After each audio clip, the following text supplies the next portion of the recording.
Alhamdulillah wassalatu wassalamu ala Rasulillah Sayyidina wa maulana Muhammad ibni Abdillah wa ala alihi wa sahbihi wa man tabi'ahu wa mawalah. Mudah-mudahan ruh yang masih bersemayam dalam jasad, yang masih dititipkan Allah bernapas sekali tarik sekali hembus, semua gerak langkah kita ini bernilai amal soleh insyaallah, sehingga ketika nanti kita mati menghadap Allah bisa kita jadikan bekal anak-anak yang kita tinggalkan soleh dan solehah, sehingga mereka mengirimkan bacaan Quran, berwakaf, berinfak, bersedekah, membangun masjid, menolong agama Allah, terang dan lapang alam barzakh kita.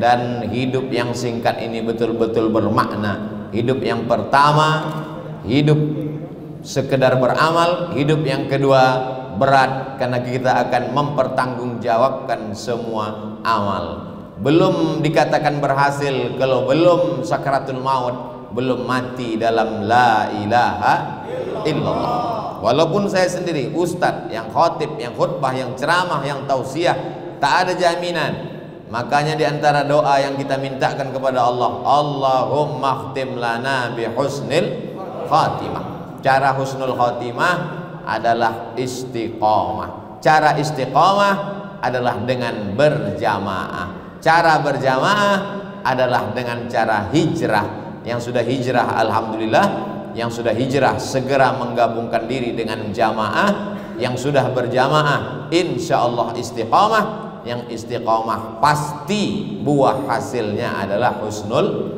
khatimah. Alhamdulillah Ustaz Somad, sejak mendengarkan ceramah Ustaz, suami saya ini istiqomah. Istiqomah apa Bu? Istiqomah sholat Jumat. Alhamdulillah daripada yang tak sholat Jumat. Betul? Itulah maka banyak yang tak sholat, karena kita hanya melihat sholat Jumat, subuh, zuhur, asar, maghrib, isya, qabliyah, ba'diyah, duha, tahajud, witir. Sempat-sempatkan duha, sempat-sempatkan tahajud, sempat-sempatkan witir.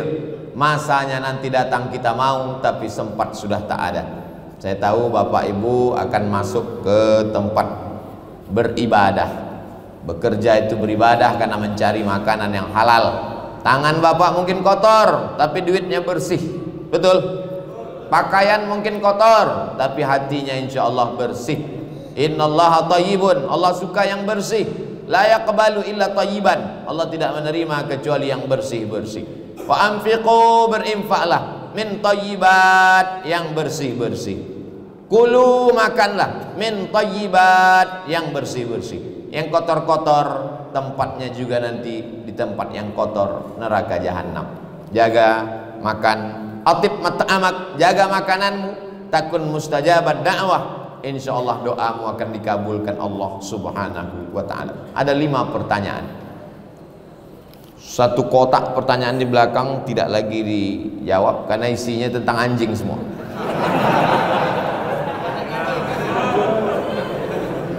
Di mana batas moderasi beragama agar tidak terlalu ketat dan tidak juga terlalu longgar? Yang terlalu ketat mengatakan kalau tidak seagama denganmu halal darahnya, pancung kepalanya, maka ini ekstrim. Yang satu lagi mengatakan kita sama-sama manusia, maka boleh melakukan apapun yang kita suka. Ini pun juga ekstrim kiri, liberal, sekuler. Wa kadzalika ja'alnakum ummatan wasata, kami jadikan kalian pertengahan. Dalam urusan sosial ada kematian, ada pernikahan, dalam hubungan bertetangga, la yanhakumullahu 'anil ladzina lam yuqatilukum fid din wa lam yukhrijukum min diyarikum. Kalau tetanggamu, kawanmu, sahabatmu, orang sekantor denganmu, satu sekolah denganmu, satu kampus denganmu, berbeda akidah denganmu, dia tidak mengusirmu dari kampungmu, dia tidak memerangi kamu, antabarruhum, buat baik kepada dia, wa tuqsitu ilaihim, bersikap adil kepada dia. Boleh berbuat baik dan bersikap adil selama dia tidak memerangi dan tidak mengusir kita dari kampung halaman. Ini yang disebut dengan hubungan sosial. Adapun kalau sudah masalah ritual, masalah ibadah, masalah rumah tempat yang disucikan Allah, maka tidak ada tawar menawar. Wala ana abidum ma battum wala antum abiduna ma a'budu lakum dinukum. Islam ini bukan agama kemarin sore. 1443 tahun, 14 abad, masuk abad ke-15 berjalan.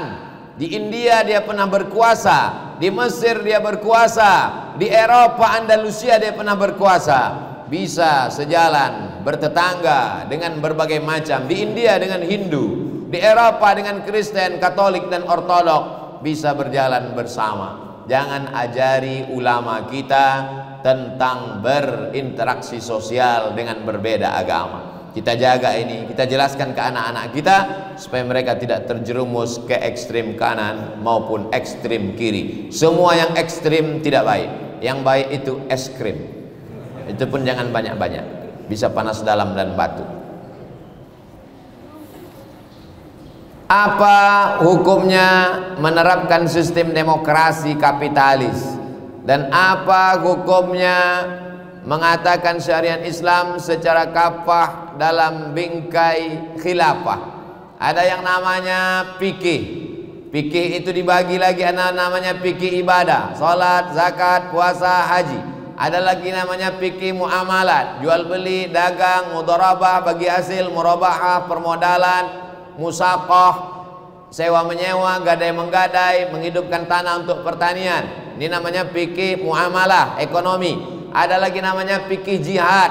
Siapa yang akan diangkat menjadi panglima jihad? Siapa yang itu kafir harbi, siapa kafir zimmi? Siapa yang non muslim tapi tetap dijaga darahnya? Ada namanya fikih siyasah. Disebut juga dengan siyasah syar'iyah, disebut juga dengan min fiqhid daulah, disebut juga dengan fiqhul khilafah. Ditulis oleh ulama mazhab Syafi'i, meninggal 450 Hijrah. Namanya Imam penarang kitab Al-Hawi Al-Kabir. Itulah dia kitab yang ditulis berjudul Al-Ahkam As-Sultaniyah, Imam Al-Mawardi. Al-Ahkam, hukum-hukum, As-Sultaniyah tentang kekuasaan. Bagaimana cara mengangkat pemimpin? Wa amruhum syura bainahum, bermusyawarah di antara kita. Bagaimana cara mengangkat ulil amri? Nama orang yang bermusyawarah itu namanya ahlul halli wal aqdi, karena tidak sama antara suara orang yang berilmu dengan orang yang tidak berilmu. Sedangkan dalam demokrasi tak ada beda antara suara diplomat dengan penjual tomat. Penjual tomat jangan tersinggung, nanti takut saya asosiasi penjual tomat melaporkan saya pula. Itu sekedar perumpamaan saja. Maka orang-orang yang berilmu, orang-orang yang cendekiawan, orang-orang yang alim ulama bermusyawarah untuk mengangkat pemimpin. Lalu pemimpin tadi punya wajib 5, 10. Begitu dalam kitab Al-Ahkam As-Sultaniyah. Menjaga perdamaian, mendamaikan orang yang berkonflik, menjaga agama dari kesesatan, menjaga orang susah jangan sampai tak makan. Itulah mengapa para sahabat berkumpul di Saqifah Bani Sa'idah. Mereka bermusyawarah, masing-masing punya calon. Orang Muhajirin punya calon Umar bin Khattab, orang Ansor punya calon Sa'ad bin Ubadah. Mereka bermusyawarah, tereliminasi Sa'ad bin Ubadah karena dia tidak Quraisy. Karena hadis Nabi berkata, al-a'immah min Quraisy, pemimpin mesti diangkat dari golongan Quraisy. Akhirnya terangkatlah Umar bin Khattab. Tapi kata Abu Bakar Siddiq, Umar bin Khattab mengatakan Abu Bakar lebih layak, karena waktu Nabi sakit Abu Bakar yang diangkatnya menjadi imam sholat. Imam sholat mengindikasikan akan menjadi imam besar, imam sebuah kekuasaan. Diangkatlah Abu Bakar Siddiq. Meninggal Abu Bakar, Abu Bakar berwasiat, kalau aku meninggal nanti akan naik Umar. Umar pun naik. Meninggal Umar bin Khattab, Umar tidak meninggalkan wasiat. Sahabat berkumpul bermusyawarah. Lalu kemudian tinggal 6 orang. 6 orang menetapkan naiklah Utsman bin Affan. Sayyidina Utsman meninggal terbunuh, ditikam oleh Abu Lu'lu'ah. Umar bin Khattab meninggal, Utsman meninggal, Umar bin Khattab ditikam Abu Lu'lu'ah Majusi. Lalu kemudian Utsman bin Affan dibunuh sedang membaca Al-Quran. Lalu kemudian bermusyawarah, diangkatlah Sayyidina Ali. Islam tidak ada mengangkat anak setelah orang tua meninggal, sistem monarki. Bahkan Nabi mengatakan, lan yufliha qaumun wallau amrahum imra'ah, tidak akan berkuasa, tidak akan menang kalau suatu negeri itu mengangkat anak sebagai pemimpin. Karena ketika itu ada seorang raja di Persia, gelarnya Kisra, gelarnya Shahinshah, raja di raja, meninggal, diangkat anak perempuannya namanya Buran. Padahal dia tidak punya kecakapan politik, dia tidak ahli apa-apa, tapi diangkat juga.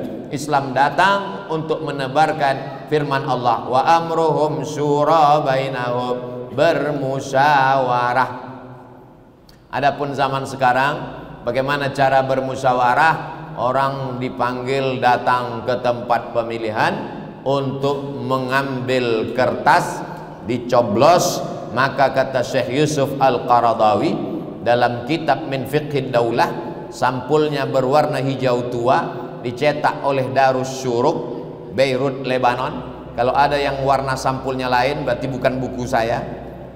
Di situ dikatakan, ketika saya mencoblos calon bupati, calon gubernur, calon presiden, saat itu saya sedang bersaksi di hadapan Allah. Aku Abdul Somad bersaksi bahwa orang ini layak amanah menjadi pemimpinku 5 tahun ke depan. Oleh sebab itu maka persaksian saat mencoblos itu adalah persaksian akan dituntut di hadapan Allah. Ala adullukum ala akbaril kabair, maukah kamu aku tunjukkan dosa terbesar di antara dosa besar? Di antara dosa besar adalah yang pertama syirik, yang kedua uququl walidain, durhaka kepada orang tua, yang ketiga syahadatuz zur, kesaksian palsu. Kenapa dia pilih? Karena tadi pagi habis sholat subuh dapat serangan pajar, kena sawer 100.000. Insya Allah jamaah ini kalau dikasih 100.000 tidak akan berkhianat, betul?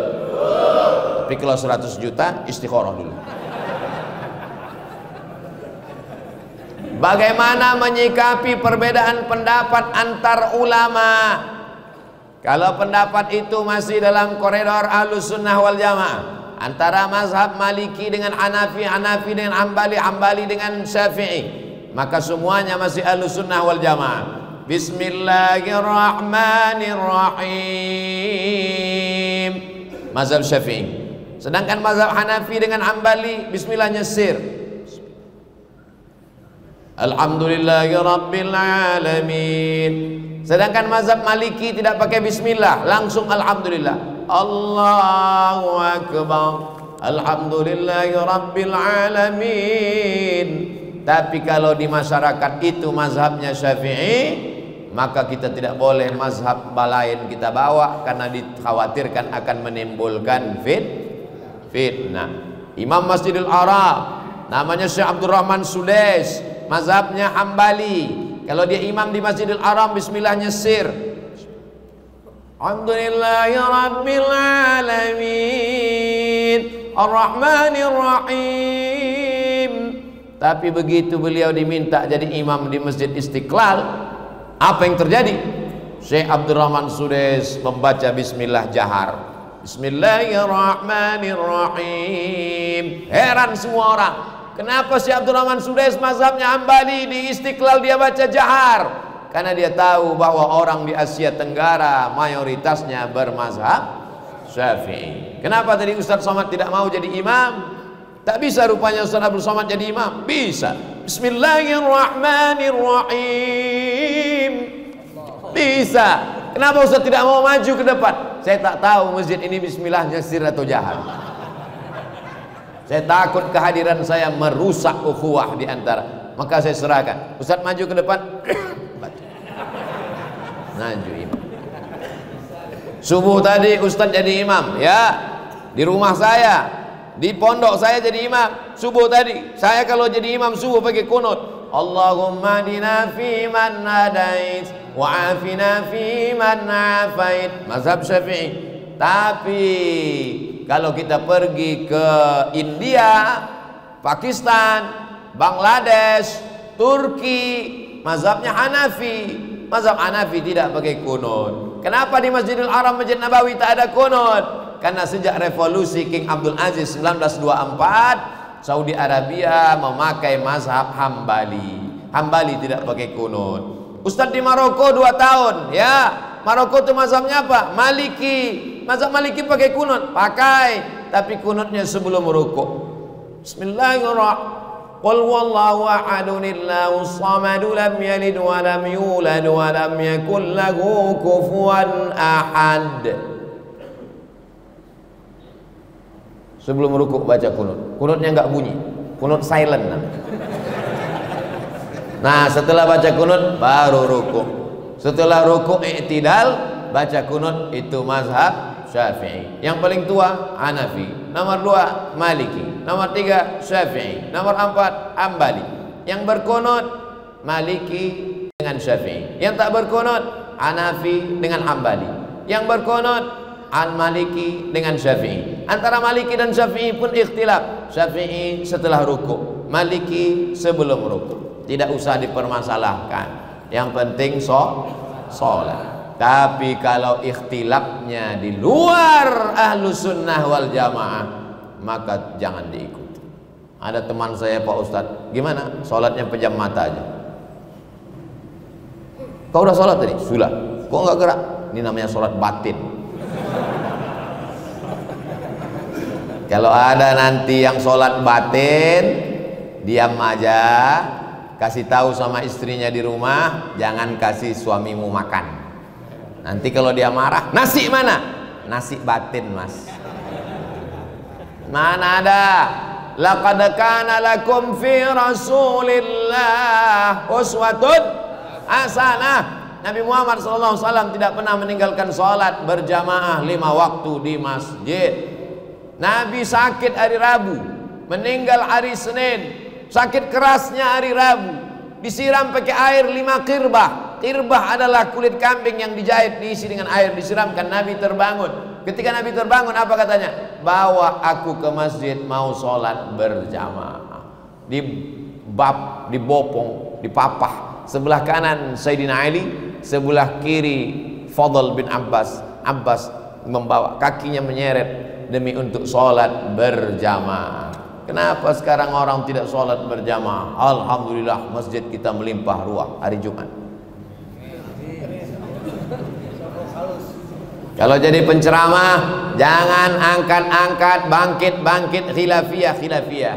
Kalau mau membahas khilafiyah, bahas menurut 4 mazhab. Dari maghrib ke isya, pembahasan kita malam ini adalah tentang masalah wudhu. Perbedaan wudhu Hanafi, Maliki, Hambali, Syafi'i. Jangan satu mazhab diangkat, yang satu mazhab dikatakan bid'ah, wa kullu bid'atin dhalalah, wa kullu dhalalatin finnar. Ini masalah khilafiyah. Maulid Nabi khilafiyah. Kata Imam Ibnu Hajar Al-Asqalani, ada dalilnya. Kata Imam Jalaluddin Abdurrahman As-Suyuti, ada dalilnya. Jangan mentang-mentang kau punya guru mengatakan tidak ada maulid, lalu kau katakan semua orang yang maulid masuk neraka jahanam. Jangan bangkit masalah khilafiyah. Kalau mau membahas khilafiyah, sebutkan menurut semua mazhab. Jika semasa hidup banyak sholat fardu yang tidak dikerjakan, apakah wajib menggantinya atau mengqadhanya? Mengqadha sholat fardu yang lama tinggal dulu, hukumnya wajib dilaksanakan. Bagaimana cara melaksanakannya? Selesai sholat zuhur, maka dia sholat zuhur sekali lagi. Usolli fardhu zuhri 4 raka'atin qadha'an. Bukan koboan.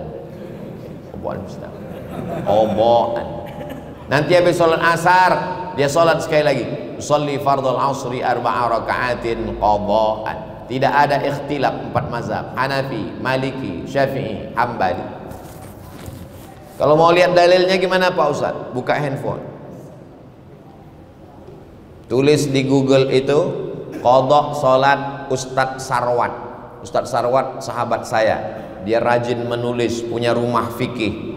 Qadha salat Ustadz Sarwat, tulis, langsung dapat jawabannya. Qadha salat yang terlewat, Ustadz Ahmad Sarwat LCMA, Rumah Fikih Indonesia.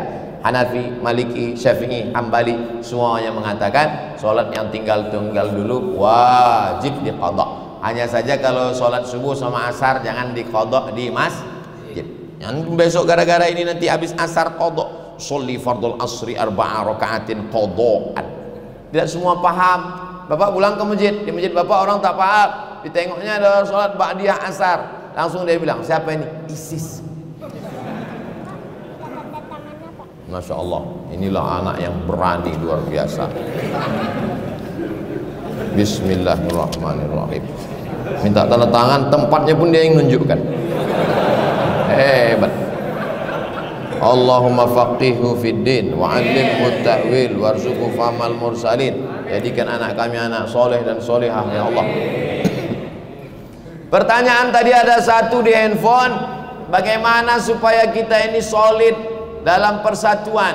Yang pertama, lihat titik persatuannya. Tuhan kita satu, la ilaha illallah. Nabi kita satu, asyhadu anna Muhammadan Rasulullah. Kitab kita satu, Al-Quran. Kiblat kita satu, fawalli wajhaka syatral masjidil haram. Adapun perbedaan-perbedaan yang sifatnya furu'iyah, berlapang dada menerima perbedaan. Adapun persatuan di organisasi, di masjid, musyawarah. Kalau sudah kalah dalam pemilihan, ya udah kalah aja. Ini banyak ketua masjid, ketua organisasi begitu kalah buat organisasi baru. Kalah jadi ketua masjid, buat masjid baru. Kalah jadi ketua masjid, gak mau lagi datang ke masjid. Gimana kita mau maju? Oleh sebab itu maka nata'awan fi mattafaqna, mari kita bekerja sama pada perkara-perkara yang kita sepakati. Wa nata'adzar fi makhtalafna, mari kita berlapang dada menerima perbedaan. Supaya otak kita ini jangan terlalu berpecah belah. Cari yang kita sepakat. Kita sepakat mendirikan pesantren gratis tahfiz Quran. Sepakat? Sama-sama cari tanah, sama-sama buat bangunan, sama-sama memikirkan anak-anak sekolah gratis. Tidak ada ikhtilaf tentang ini. Sama-sama memikirkan supaya anak kita menjadi penghafal Quran. Sepakat?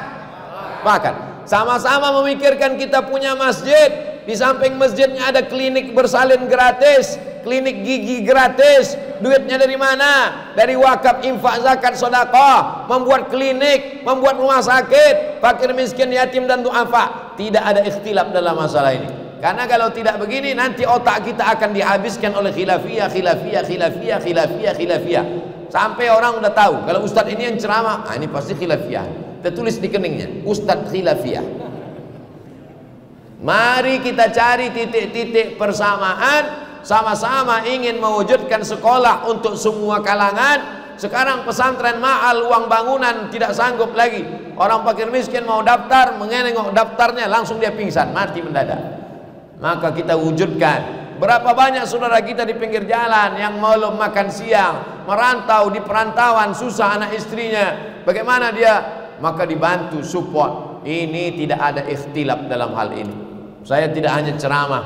Kami dengan sahabat-sahabat kami membuat yayasan. Tahun lalu menerima tahfiz Quran gratis, tahun ini menerima tahfiz Quran gratis. Kita buat di seluruh daerah kita masing-masing. Itulah cara memperbaiki umat. Insya Allah kalau kita buat ini tahfiz gratis, tahfiz, insya Allah 5 tahun, 10 tahun Indonesia akan tetap menjadi baldatun thayyibatun wa rabbun ghafur. Itulah kajian kita pada siang hari ini di hari Jumat yang penuh barakah. Mari kita sama meminta berdoa kepada Allah supaya keluarga kita sakinah mawaddah warahmah, anak-anak kita menjadi hafiz dan hafizah. Yang belum ketemu jodoh ditemukan Allah dengan jodoh yang baik-baik. Yang belum istiqomah supaya hatinya ditundukkan Allah iman dan Islam. Ala hazihin niyah, untuk niat yang baik-baik. Al-Fatihah. A'udzu billahi minasyaitonir rajim. Bismillahirrahmanirrahim. Alhamdulillahi rabbil alamin. Arrahmanir rahim. Maliki yaumiddin. Iyyaka na'budu wa iyyaka nasta'in. Ihdinas siratal mustaqim. Siratal ladzina an'amta 'alaihim ghairil maghdubi 'alaihim waladdallin. Amin. Allahumma shalli ala sayyidina Muhammad wa ala ali sayyidina Muhammad. Assalamu alayka ya Rasulullah. Rabbana fir lana dzunubana, ampunkan dosa-dosa kami ya Allah. Wali abaina, dosa ayah kami ya Allah. Wali ummahatina, dosa ibu kami ya Allah. Wali azwajina, dosa pasangan hidup kami ya Allah, wali auladina, dosa anak cucu kami ya Allah, wali man hadarana, dosa semua yang hadir di majlis ini ya Allah, wali masyaikhina, para kiai, para guru-guru kami ya Allah.